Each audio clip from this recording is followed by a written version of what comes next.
વિરામ બાદ આપનું સ્વાગત છે। આગળ વાત કરવી છે નવરાત્રીમાં જ્યાં ખેલૈયા ગરબા માટે તૈયાર છે ત્યાં તેમની સુરક્ષા માટે અમદાવાદ પોલીસ પણ તૈયાર છે।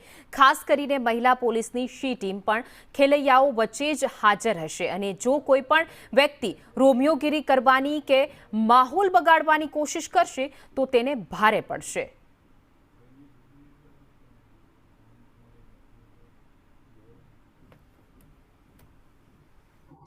નવરાત્રી આવી ગઈ છે એટલે તમે લોકોએ ટ્રેડિશનલ કપડાં પાસ તમામ તૈયારી કરી લીધી હશે પણ અંદર ક્યાંક ને ક્યાંક ડર હશે અને તમારા કરતાં પણ તમારા વાલીઓ અને પેરેન્ટ્સને વધુ ડર સતાવતો હશે કે અમારી દીકરીઓની સુરક્ષા કેટલી। પરંતુ હવે ડરવાની જરૂર નથી। જો ડરવાની જેને જરૂર છે એ રોમિયોગીરી કરતા લુખાઓને, કારણ કે એમની બાજુમાં ટ્રેડિશનલ કપડામાં પોલીસ કર્મચારી રમતા હશે અને એને ખબર પણ નહીં પડે અને દબોચી લેશે। ત્યારે અમદાવાદની શી ટીમ જે છે તે તૈયાર છે અને મહિલાઓની સુરક્ષાને લઈ એમની સાથે જાણવું છે, એમની પાસેથી વિગતવાર માહિતી મેળવી છે। તો થતું હોય છે પણ અમદાવાદ પોલીસ અને ખાસ કરીને મહિલા પોલીસ એમને પોતાના પરિવારના સાથે જનતાની પણ જવાબદારી હોય છે, જનતાની સુરક્ષાની પણ જવાબદારી હોય છે। તેથી મહિલાઓ અમુક એવી પણ મહિલા પોલીસ હોય છે જેમના ઘરે નાના બાળકો છે છતાં તેમને મૂકીને દિવસે જનરલ ડ્યુટી અને રાત્રે નવરાત્રી માટે પેટ્રોલિંગ સતત 12-1 વાગ્યા સુધી પેટ્રોલિંગ કરતા હોય છે અને પછી ફરીથી બીજા દિવસે જનરલ ડ્યુટીમાં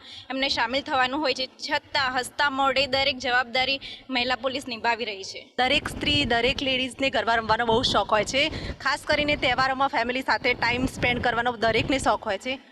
પણ જ્યારથી અમે લોકોએ ખાખી વર્દી પહેરી છે ત્યારથી અમારા માટે ફરજ પહેલાં થઈ ગઈ છે।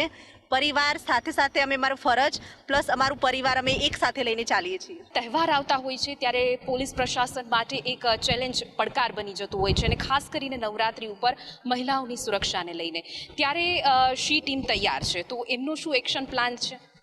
આ વખતે નવરાત્રિમાં અમારે અમદાવાદ શહેરની સી ટીમની તમામ પોલીસ સ્ટેશનની એક સી ટીમ છે જે ટ્રેડિશનલ અને યુનિફોર્મ સાથે દરેક જેટલા બી અત્યારે ગરબા આયોજકો છે કે ગરબા આયોજન થવાના છે તમામ જગ્યા પર પેટ્રોલિંગ રાખશે, તેમની હાજરી હશે અને અમારા આ જે સી ટીમના અધિકારીઓ છે એ પોલીસ અધિકારીઓ છે, પીએસઆઈઓ છે, એમને સાથેના માણસો છે એ તમામ ટ્રેડિશનલમાં બી હાજરી રાખશે જેથી આવી કોઈ પણ પ્રવૃત્તિ કરવામાં આવે તો ત્યાં તાત્કાલિક એમાં એક્શન લઈ શકીએ।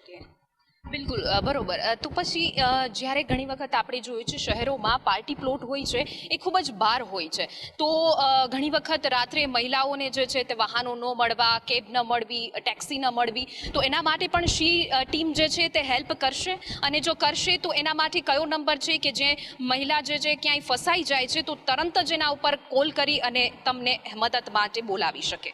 હા, આ વખતે ખાસ અમે ડાર્ક ઝોન છે એ પહેલેથી જ નક્કી કરેલા છે કે જ્યાં આવાવરું જગ્યા છે કે જ્યાં ડાર્ક ઝોન તરીકે એમને ગણવામાં આવ્યા છે એવી જગ્યાએ ખાસ અમે પેટ્રોલિંગ બી રાખવાના છે।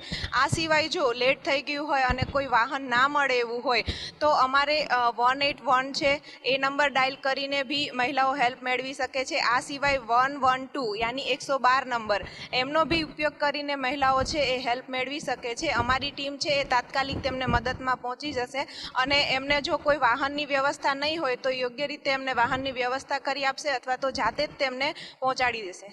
બિલકુલ। અને સાથે આપણે જોઈએ છીએ ગાંધીનગરમાં જે હમણાં તાજેતરનો કેસ થયો, અવાવરું જગ્યાએ કપલ જઈને બેસતા હોય છે પછી જે હત્યા થઈ, જે બર્બરતા થઈ એને લઈને હવે જે અવાવરું જગ્યાએ જે લોકો કપલ જતા હોય છે તો એના માટે તમે શું સંદેશ આપશો, શું ચેતવણી આપશો? ખાસ તો દરેકને એ કહેવાનું કે નવરાત્રિનો ઉત્સવ છે એ પોતાના પરિવાર સાથે મનાવે અને જો આવી કોઈ અવાવરું જગ્યા છે એ અમારે અમદાવાદ સિટીમાં તો દરેક જગ્યાએ આમાં પેટ્રોલિંગ ખાસ કરીને રાખવામાં આવશે અને જો આવી કોઈ અવાવરું જગ્યાએ છે તો પોતાના પરિવારને જાણ કરવું અથવા તો લોકેશન છે પોતાના મોબાઈલના છે એ ઓન રાખવાનું રહેશે। તેમજ મહિલાઓને જો કોઈ બી જરૂર જણાય તો અમારા હેલ્પલાઇન નંબર છે એ જારી કરેલા છે। આ સિવાય અમારું પેટ્રોલિંગ તો સતત ત્યાં ચાલુ જ હશે અને બને તો પોતાના પરિવાર અને જાણીતા વ્યક્તિઓ સાથે જ નવરાત્રિમાં જવાનું રાખો અને સમયસર પોતાના ઘરે જઈ શકો એવું સુનિશ્ચિત કરો। તો બિલકુલ જોઈ શકાય છે દેશભરમાં જ્યારે મહિલાઓની સુરક્ષાની વાત આવે છે ત્યારે ગુજરાતનું નામ પ્રથમ આવે છે કારણ કે ગુજરાતની અંદર રાત્રે 2 વાગે 1 વાગે ટ્રેડિશનલ કપડામાં મહિલાઓ સજી ધજીને રસ્તા ઉપર જઈ શકે છે તો એની પાછળ મહિલાની સુરક્ષાને લઈને જો એની પાછળ હોય તો ગુજરાત પોલીસ છે, શહેરની પોલીસ છે, શી ટીમ પણ આપણે જોઈ છે ટ્રેડિશનલ કપડામાં તૈયાર છે. એટલા માટે સુરક્ષાની બાબતમાં તમારે કોઈ ચિંતા કરવાની જરૂર નથી. તો ગરબામાં બોલાવજો રમઝટ અને આપણી શી ટીમ જે છે તે મહિલાની સુરક્ષાને ધ્યાને રાખશે. કેમેરામેન ચેતન પરમાર